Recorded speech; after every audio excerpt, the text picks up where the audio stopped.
سورۃ الکہف قرآن پاک کی اہم ترین صورتوں میں سے ہے.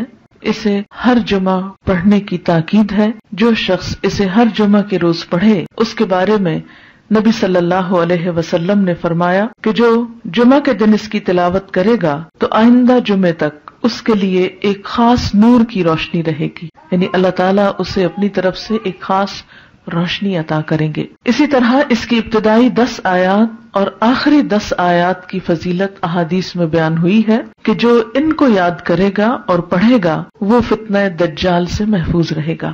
تو اس کے لیے ہم یہ کر سکتے ہیں کہ ابتدائی 10 آیات کو بھی زبانی یاد کر لیا جائے اور آخری کو بھی. تو دن کی کسی نماز میں اگر ان کو پڑھ لیا جائے تو اس طرح انشاءاللہ وہ فضیلت جو اس کی حاصل ہو سکتی ہے وہ ہو جائے گی. حضرت عائشہ رضی اللہ عنہا کی روایت سے حدیث میں آیا ہے، اور یہ حدیث بھی ضعیف جداً ہے، صرف ضعیف نہیں بلکہ ضعیف بھی بہت زیادہ ضعیف ہے، لیکن اس کا آخری حصہ جو ہے وہ صحیح مسلم میں آیا ہے، وہ میں وہاں آپ کو بیان کر دوں گی.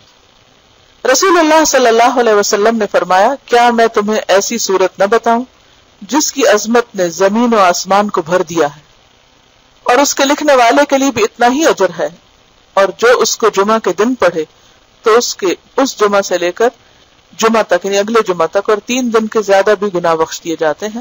اور جو آدمی سوتے وقت اس کی آخری 5 آیتیں پڑھے تو وہ رات کے جس حصے میں بھی اٹھنا چاہے گا اللہ اسے اٹھائے گا. تو لوگوں نے کہا ہاں اللہ کے رسول صلی اللہ علیہ وسلم ضرور بتائیے. تو آپ نے فرمایا سورۃ کہف. بہرحال ایک اور حدیث میں، اب یہ جو حدیث ہے یہ صحیح مسلم کی ہے کہ جو اسے جمعہ کے دن یا جمعہ کی رات میں پڑھے گا، یعنی جمعہ کی رات وہی جو جمعہ سے پہلے آ جاتی، وہ فتنے سے محفوظ رہے گا. اور ایک اور بات سے پتہ چلتا ہے کہ فتنہ دجال سے محفوظ رہے گا. اور اس کی جو پہلی 10 آیتوں سے متعلق حدیث ہے وہ بھی صحیح ہے کہ جو شخص اس کی پہلی 10 آیتیں پڑھے گا، یاد کرے گا، وہ فتنہ دجال سے محفوظ رہے گا. اسی طرح اس کے پڑھنے سے گھر میں سکینت اور برکت نازل ہوتی ہے. ایک مرتبہ ایک صحابی نے سورہ کہف پڑھی. گھر میں ایک جانور بھی تھا، وہ بدکنا شروع ہو گیا. انہوں نے غور سے دیکھا کہ کیا بات ہے، یعنی میں قرآن پڑھ رہا ہوں اور قرآن پڑھنے سے تو ظاہر ہے سکون نازل ہوتا ہے، یہ جانور کو کیا ہو گیا جو اچھل کود کر رہا ہے.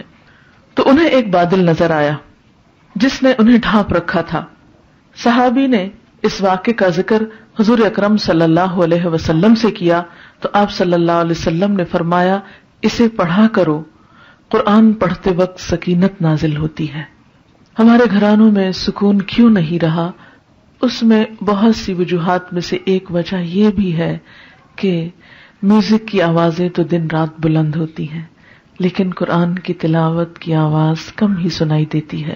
اس کے لیے میں یہ سجیسٹ کروں گی کہ ایک تو قرآن پاک کا کچھ نہ کچھ حصہ نماز فجر کے بعد بلند آواز سے تلاوت کیا کریں کہ آپ کے آس پاس کی چیزیں سنیں، آپ کے گھر کے افراد سنیں، در و دیوار سنیں، کیونکہ جہاں جہاں تک قرآن کی آواز جائے گی وہ سب چیزیں آپ کے حق میں گواہ بنے گی.